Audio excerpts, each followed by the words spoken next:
Olá, meus amigos, pessoas amadas de Deus. Sejam bem-vindos a mais um episódio do canal que tem o objetivo de transmitir a poderosa palavra de Deus, que é viva e eficaz e que possui poder suficiente para transformar corações. Amém? Hoje eu quero meditar com você num texto que está lá em Êxodo, capítulo 20, do verso 22 ao 26. Vamos ler? Então disse o Senhor a Moisés: assim dirás aos filhos de Israel: vistes que dos céus eu vos falei. Não fareis deuses de prata ao lado de mim, nem deuses de ouro fareis para vós outros. Um altar de terra me farás, e sobre ele sacrificarás os teus holocaustos, as tuas ofertas pacíficas, as tuas ovelhas e os teus bois. Em todo lugar onde eu fizer celebrar a memória do meu nome, virei a ti e te abençoarei. Se me levantares um altar de pedras, não o farás de pedras lavradas, pois se sobre ele manejares a tua ferramenta, profaná-lo-ás. Nem subirás por degrau ao meu altar, para que a tua nudez não seja ali exposta. Eu quero falar com você neste episódio sobre o tema: como viveremos com Deus? Quero pensar com você um pouco sobre esta pergunta, porque muitas pessoas desejam se relacionar com o Senhor e manter com Ele um contato durável. Todavia, algumas dessas pessoas ficam pelo caminho frustradas pela falta de resultados e passam a achar a vida espiritual complexa demais, optando assim pela frieza e distância do Criador. Entretanto, este problema ocorre devido a um erro. A frustração se dá porque não buscam conhecer como é Deus. Como se comportar ante a sua presença. Por não buscarem a resposta a esta pergunta, a melhor alternativa é a frieza. Ao invés de insistirem e persistirem na busca a fim de conhecer mais a Deus.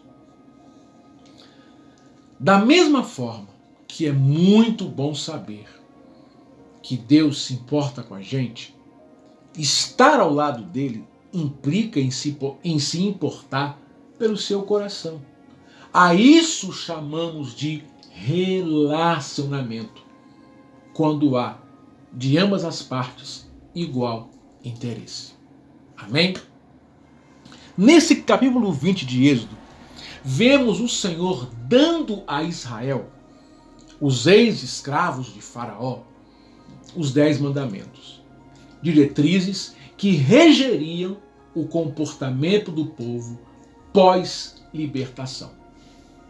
Em seguida, ele fala então de altar, especificamente nesse trecho que lemos.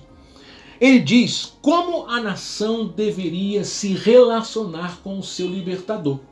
Amém? E as lições que o Senhor deixou nesse trecho são válidas para todos que desejam amar e estar perto do Senhor. Então vejamos quais lições foram estas. Primeiro, não pode haver outro Deus além dele. O Senhor não se importa que amemos outras coisas, desde que esse amor não supere o nosso amor por ele. Não há qualquer problema em ter prata ou ouro, Mas transformá-los em deuses ao lado do Senhor, sim, aí tem problema. Amém? Na maioria das vezes que Jesus falou a respeito do dinheiro, e ele falou mais de dinheiro do que de salvação, ele estava alertando-nos a não deixar o dinheiro tomar o centro do nosso coração. Por causa disso, nós temos que ver como vai indo as prioridades dos nossos amores. Porque esse alerta não valeu só para, ou melhor, não era só para o dinheiro, mas também para qualquer outra coisa que venha fazer parte da nossa vida. O próprio Jesus falou assim, escute aí: amarás o Senhor teu Deus de todo o teu coração, de toda a tua alma e de todo o teu entendimento. Este é o grande e primeiro mandamento. Mateus 22, 37 e 38. Amém? Então, nós temos que ver as prioridades do nosso coração. Porque para amar e viver perto de Deus, é preciso tê-lo no centro de nossa vida. Amém? Segunda lição. Deve haver um coração ligado à simplicidade. Você observou que Deus pediu um altar de terra para que o seu nome fosse lembrado. Desta forma, pudesse então vir, se manifestar e abençoá-los. Terra indica simplicidade, pois Deus se mostra e se revela por coisas simples. Amém? Os sacrifícios espirituais e emocionais devidamente aceitos pelo Senhor são por meio de coisas simples. Demonstramos o verdadeiro amor por pequenos gestos. Por quê? Porque eles marcam na memória. Marca o coração das pessoas. Então, expressar a Deus pela simplicidade, isto é, por pequenos gestos, fará com que as pessoas se lembrem dele ao pensar em nós. E isto pode levá-las a invocá-lo. Então, o que vai acontecer? Ele vai vir e abençoá-las. E se for pessoas não cristãs, junto com essas bênçãos, vem também a salvação. Amém? Observe que é significativo ressaltar, tá? Que o que não é simples tem o engano da serpente. Escreva isso no seu coração, tá? É significativo ressaltar que o que não é simples, aquilo que não é simples, tem o engano da serpente. Olha o que Paulo escreveu. Escute.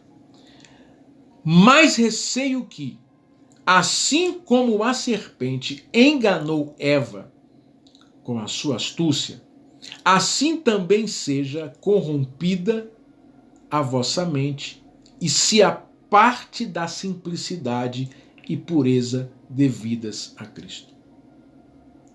2 Coríntios 11, verso 3. A serpente sofisticou a espiritualidade. E isso encantou os olhos de Eva. Ela disse assim: e sereis como Deus. Eva se atraiu disso, se atraiu por isso e pecou. E levou Adão junto. Amém? Então tenha cuidado com espiritualidade sofisticada. É um laço do diabo. E não dá para viver perto de Deus, deixando as coisas simples de lado. Terceiro lugar, deve haver uma postura de absoluta dependência. Deus não almejava um altar que eles pudessem manejar ferramentas. O que é manejar? É executar algo com as próprias mãos. Isto é, Deus não queria um relacionamento ao modo deles, do jeito deles. Por isso descartou altar de pedra lavrada. Descartou, para que não fosse de acordo com o modelo humano. Deus pediu um altar segundo o seu modelo e a sua inspiração. E se eles fizessem um altar de pedras lavradas, manejadas por eles, isso iria causar profanação no altar. Isto é, desrespeito. Eles iam desrespeitar a Deus, manejando o altar segundo a vontade deles. E isso perderia todo o sentido.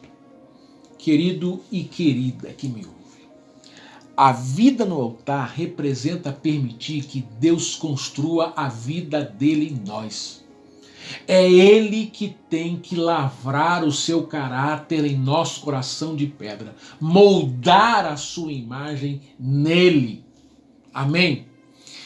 Ir ao altar sem disposição de mudança insurge em profanação.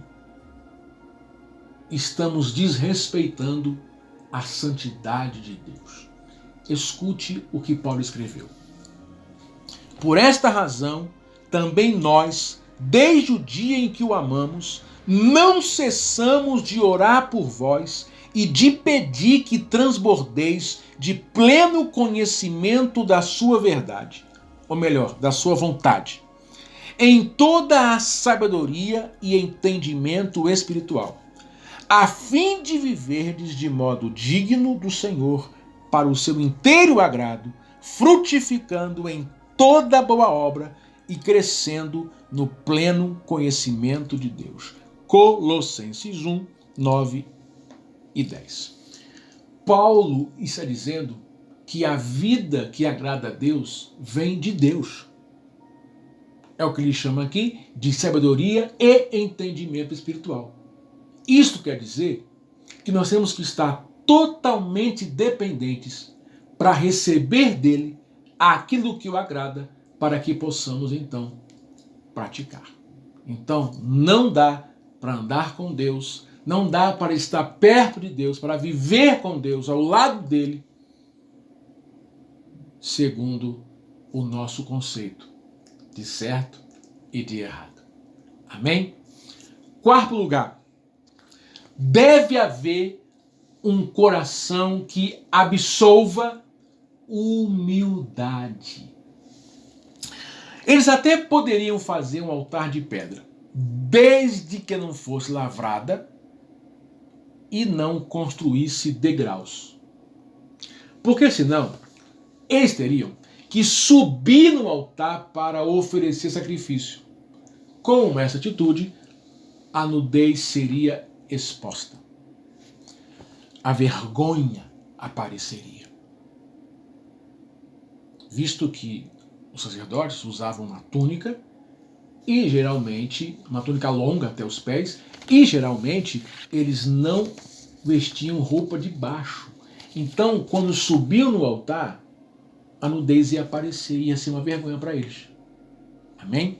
E também porque aquele altar, esse tipo de altar, de pedra lavrada e com degraus, era muito parecido, muito característico com os altares dos cananeus. E Deus não queria que o altar dele se parecesse com o altar aonde se oferecia sacrifício para Baal. Amém? Meu querido e minha querida, o altar de Deus é um lugar para desenvolver humildade. Não um lugar para subirmos, mas para descermos. Quando crescemos o nosso nariz para Deus e para os outros, a nossa vergonha aparece. E isso causa a nossa queda. Que, na verdade, a queda vai estar nos devolvendo para o lugar aonde nunca deveríamos ter saído, que é o lugar da despretensão. Isso mesmo. Quem é soberbo, quem não desenvolve humildade, está numa posição de queda para ser devolvido ao lugar da despretensão. Olha o que Paulo escreveu. Porque se alguém julga ser alguma coisa, não sendo nada, a si mesmo se engana. Gálatas 6, verso 3.